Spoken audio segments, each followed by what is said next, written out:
એ પ્રમાણે કહી મૃગાદેવી ભોજનાલયમાં ગઈ અને ભોજનાલયમાં જઈ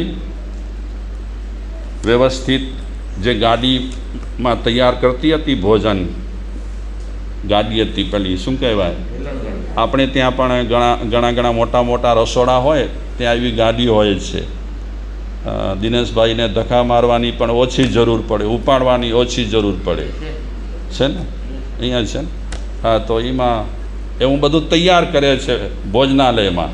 તમારી ભોજનાલયમાં નહીં, એમની ભોજનાલયમાં બધું તૈયાર કર્યું. પછી આ લાકડાની ગાડી હતી, ઠેલણ ગાડી. વિપુલ પ્રમાણમાં અસન, પાન, ખાડીમ સ્વાડીમ ભર્યા અને ગાડીને ખેંચતી ભગવાન ગૌતમ સ્વામી જ્યાં કને ઊભેલા છે ત્યાં કને આવી. ગૌતમ સ્વામીને કહ્યું કે હે ભગવાન, આપ મારી પાછળ આવો. તમે મારી પાછળ આવશો એટલે મારા પુત્ર મૃગાપુત્રને આપ જોઈ શકશો. પછી તો ગૌતમ સ્વામી એ મૃગાદેવીની પાછળ બોયરા તરફ, અંડરગ્રાઉન્ડ તરફ જાય છે. ગૌતમ સ્વામીને મૃગાદેવી કહે છે, પ્રભુ તમારે નાક પર લુગડો લગાડવો પડશે. શું લગાડવો પડશે નાક પર? રૂમાલ. કેમ, શા માટે?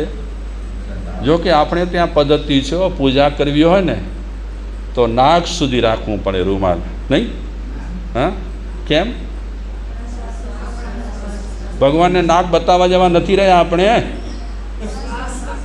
હે, એક ભાઈએ શું કીધું ખબર છે? મારે સાહેબ આ માસ્ક બાંધે છે ને એમાં માણસ હવે કુદરતને મોઢું બતાવવા જેવો નથી રહ્યો એટલે બાંધે છે માસ્ક. હમણાં આવ્યો ને કોરોનામાં, હા, તો ભગવાનની પૂજા વખતે માણસ નાક પર, મોઢા પર લગાવે. શું કામ? આપણા શ્વાસ ભગવાન પર ન જાય. બરાબર છે? અને તમે આમને આમ મારી સામે ઊભા રહો ત્યારે તમારા શ્વાસ મારા પર ના આવે. અમે ભગવાન, આપણે ભગવાન નથી. હા, આ તો બધી ઠીક છે, કેટલીક બધી વાતો છે એ વિચારણીય છે. આ તો ભગવાનની આપણે મર્યાદા જાળવીએ છીએ કે મારા શ્વાસોચ્છ્વાસ સારા ન હોય એટલે તમારા પર ન આવે. હકીકતમાં આપણા શ્વાસોચ્છ્વાસ સારા નથી જ, ભગવાન પર નહીં, કોઈ પણ માણસ પર આપણા શ્વાસોચ્છ્વાસ ટચ ન થવા જોઈએ. બરાબર ને? એટલે કોરોના આવ્યો, માસ્ક લગાડવાનું શીખવી ગયો, માસ્ક પાછા છૂટી ગયા, માણસ ઈનો ઈ. હા, 1-8 વર્ષ એણે પેલા શું કહેવાય, 1-8 વર્ષ એણે હોટલનું ન ખાધું, 1-8 વર્ષ બધું સારું બધું કર્યું, પછી ઈનો ઈ. હકીકતમાં છે આપણે બધા ઘણા ભેગા થઈએ ને ત્યારે બહુ ચોકસાઈ રાખવા જેવી છે, ઘણી ચોકસાઈ રાખવા જેવી છે. મુંબઈથી બીમારી લઈ કરી અને અહીં આવે એ વ્યક્તિને પણ ચોકસાઈ રાખવાની હોય કે મારા શ્વાસોચ્છ્વાસ બીજાને ટચ ન થવા જોઈએ. આ બંધાય છે ને, સંપ્રદાયની ઓળખ નથી. અમે લોકો કહીએ આ સંપ્રદાયની ઓળખ છે, બિલકુલ નથી, ખોટી વાત છે. આ સંપ્રદાયની ઓળખ નથી, પણ આપણી થૂંક બોલતા કોઈના પર ન પડે એ બહુ જ ઉપયોગી છે. નાક, આમ તો નાક સુધી પણ થતું હોય છે. ઘણા અમારી પાસે આવે ને, મોમપતી બાંધો તો નાક સુધી બાંધીને આવ્યા હોય કે મારા સાહેબ આ તમારી મોમપતી મફતમાં મળે છે ને એ સારું છે, નાક પણ લગાવીએ અને મોઢા પર લગાવીએ, મફતમાં મળે. માસ્ક પહેલાં કોરોનામાં મફતમાં મળતું ન હતું. મોમતીઓ આજે પણ સ્થાનકોમાં મફતમાં પડી રહ્યો, રખડતી હોય આમને આમ. બહુ ઉપયોગી છે આમ તો. કોઈની સાથે પણ વાત કરવી હોય ત્યારે છેડો તો હકીકતમાં આમ લગાડવો જોઈએ, પણ નથી લગાડતા. આપણે તો હસીને કાઢી નાખીએ છીએ. દમયંતીબાઈએ સાધુવર્ણામાં બે ચાર લાઈનો વાંચીને તો એ દમયંતીબેન અને મીનાબેન હસવા લાગ્યા. અરે હસવા જેવું નથી, આ સમજવા જેવી વાત રહેલી છે. હા, તો એ એમને નહીં ગમ્યું હોય મને લાગે છે, એટલે હસ્યા. એટલે તમે હસ્યા. હા, બરાબર, ઠીક છે. જે કરવું હોય બધાને છૂટશે. ગૌતમ સ્વામીને મૃગાદેવી કહે છે તમે નાક પર કાંઈક લગાડો આમ, કારણ કે મારે પણ આ બધું કરવું પડશે. દીકરા સુધી હું નહીં પહોંચું. હું દીકરા સુધી પહોંચું એટલી મારામાં હિંમત એ નથી. એટલી ગંધાવે છે એના શરીરમાંથી. તો લાકડાની જે ગાડી હતી એ ખેંચતી ભોયરા પાસે આવી ગઈ છે. ત્યારે આ ચેતવણી આપી છે કે 4 પડવાળા વસ્ત્રથી તમે તમારા મોઢાને અને નાકને ઢાંકો. તમે મોહપતિનું પરિલેહન કરો છો નહીં? શું બોલો છો? જરાક ધ્યાનથી તમે વિચારજો. શું બોલાય છે પરિલેહણમાં? અરે આ બધી વાતો હવે ખાલી વાક્યો પૂરતી રહી છે. સાપ ગયા, હવે ખાલી પરિલેહણના વાક્યો બોલાય છે, બાકી કાંઈ નથી. પરિલેહણના વાક્યો શું છે? તમે બચ્ચા લીટી તો વાંચો ખાલી. ગુણવંતીમાં વાંચી ક્યારે? ધ્યાનથી લીટી વાંચી કે આ પરિલેહણની લાઈનો શું કહેવા માગે છે. હા, બધી આધ્યાત્મિક ચીજો રહેલી છે આમાં. પરિલેહણના જે વાક્યો રહેલા છે, શબ્દો રહેલા છે, એમાં બધી આધ્યાત્મિક વાતો છે. પણ આપણે ક્યાં સુધી આવી ગયા? બસ આવી દરેક ક્રિયામાં હવે સાપ ગયા લીસોટા રહે. અસાંગે વળી ગજાના પછી મારે સાહેબ આજે મેં મોમતી પડી લેવા જા વાક્ય અહીં કે ના આવજો. આજે મેં અહીં વાક્ય તો અહીં ચોથ ખરા કોરાઈ છે. અસાંજે મેં નહીં ચડો કબૂલ્યો, પણ તમારામાં છે તો તમે એનું અનુકરણ કેટલું કર્યું? ચાલ્યા કરે, અસાતના ન થાય એ ઉદ્દેશથી આનો ઉપયોગ થતો. હવે તો રૂમાલો કેવા આવે છે ખબર છે? ટનાટન. હા, મેં હમણાં વાંચ્યું સુબોધિકા મસાલિયા, એને પ્રશ્નો ઘણા લોકો કરે છે. હજારો પ્રશ્નો રહેલા છે.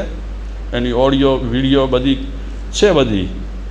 એણે આ પૂજાના કપડાં માટે લખ્યું છે કે પૂજાના કપડાં કેવા પહેરાય. અને આજે માણસ કેટલા ફેન્સી પૂજાના ડ્રેસમાં આવી ગયો છે.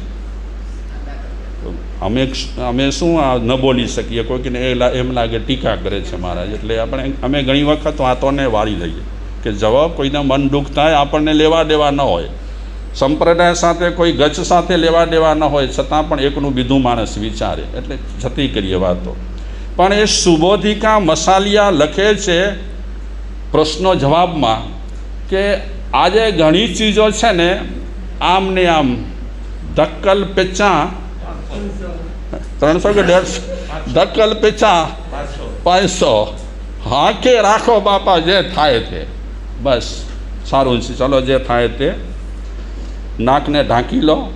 તમને નથી કહેતો, નાકને ઢાંકી લો. મોઢું તો તમારું ઢાંકેલું હશે જ, રહેશે જ. અને પછી તમારે આગળ વધવાનું છે. એટલી દુર્ગંધ હતી. કોની? મૃગાપુત્રની. એટલે ગૌતમ સ્વામી એમણે બધું વ્યવસ્થિત કરી નાખ્યું. નાક બાક બધા બાંધી નાખ્યા, મોઢું. આ બધું દુર્ગંધને કારણે, દુર્ગંધ સહન નહીં થાય. આ છોકરામાંથી જે આવે છે, જો ભાગ્યશાળીઓ, તીર્થંકરોના શરીર કેવા હોય, ભગવાનના શરીર કેવા હોય?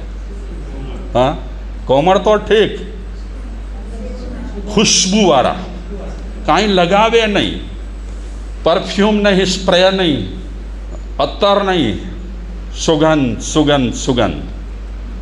એમના પુણ્ય એવા હોય. કેસર કસ્તુરીની સુગંધ થકી અનંત ગુણી સુગંધ તો ત્યાં છે. એ તમે વર્ણન કરો છો ને, એ સિદ્ધ ક્ષેત્રનો, સિદ્ધશિલાનું વર્ણન છે. પણ અરિહંતોના શરીર કેવા હોય? આપણો પરસેવો દુર્ગંધ મારે કે ના મારે? જ્યારે તીર્થંકરો જબરદસ્ત સુગંધી,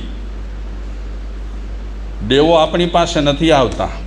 એના કારણો બતાવ્યા. એમાં એક કારણ છે, મનુષ્ય લોકની દુર્ગંધ ઉછળી રહી છે. હજારો જોજન આપણી દુર્ગંધ ઉછળી રહી છે. આવે છે ક્યારેક કોઈક દોસ્ત ફ્રેન્ડશીપને કારણે, કોઈક દેવતા, એ ત્યાંથી જ પાછા વળી જાય છે. શેના કારણે? મનુષ્ય લોકમાં દુર્ગંધ ઉછળી રહી છે. કોઈ દેવને આવવા માટે ઈચ્છતા નથી. એટલી આપણી બધાની દુર્ગંધ છે. બોલો. અને તીર્થંકરો કેટલા પુણ્યશાળી, એમની જાહો જલાલી કેવી, સુગંધ સુગંધ સુગંધ. આવા પુણ્ય આપણને એક દિવસ ભેગા કરવા છે. કુશાલભાઈ, કરશું ને? તો હવે આ ગૌતમ સ્વામી અને મૃગાદેવી બંને મોઢું પણ ઢાંક્યું છે, નાક પણ ઢાંક્યું છે. ભૂમિગૃહનો દરવાજો ખોલ્યો.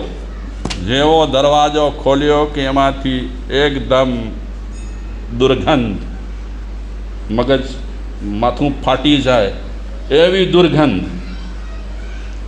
તો આ શાસ્ત્રકાર વર્ણન કરે છે કે કેવી દુર્ગંધ હતી. હું થોડુંક ઝલક આપું તમને. સિંહ મળે ઈવા, વઘ મળે ઈવા, વિઘ મળે ઈવા, દીવી ગમણે ઈવા, મય કુહ્ય વીણઠ દુર્ભિવા વણ દુભી ગંધે કિમી ઝાલા ઉસ સંતે અસુઈ વિલીણ વિગય. કહેવા શું માગે છે કે કૂતરો મરી જાય ને આમ નામ પડ્યો હોય, શું આવે? દુર્ગંધ આવે. પછી સરપ મરી જાય ને તો મનુભાઈ એના શરીરમાંથી પણ,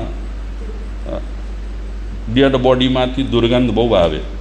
તો વર્ણન કરે છે કે મરેલા સરપની, કૂતરાની, બિલાડીની, ગાયની, મનુષ્યની, પાડાની, ઉંદરની, ઘોડાની, હાથીની, સિંહની, વાઘની, ગેટાની, દીપડાની વગેરેના કલેવર સડી ગયા હોય, ગળી ગયા હોય, કોહવાઈ ગયા હોય, જેમાં ખૂબ કીડાઓ ખડબડતા હોય, જે અસૂચિમાં એને વિકૃત જોવામાં પણ બીભત્સ હોય, તેવી દુર્ગંધ કોનામાંથી આવતી હતી? આ મૃગાપુત્રમાંથી આવતી હતી. બોલો કેવી હશે? આપણે સાંભળીશું ત્યારે ખબર પડશે કે આ ભાઈએ કર્મ કેવા બાંધ્યા છે, કઈ કઈ પ્રવૃત્તિઓ કરીને એણે કર્મ બાંધ્યા છે કે જેના કારણે એને આવું શરીર મળ્યું છે. તો એના પર આપણે વિચારીશું. હમણાં એમને ભોયરા પાસે રાખીએ, બંનેને, મૃગાદેવીને અને ગૌતમ સ્વામીને.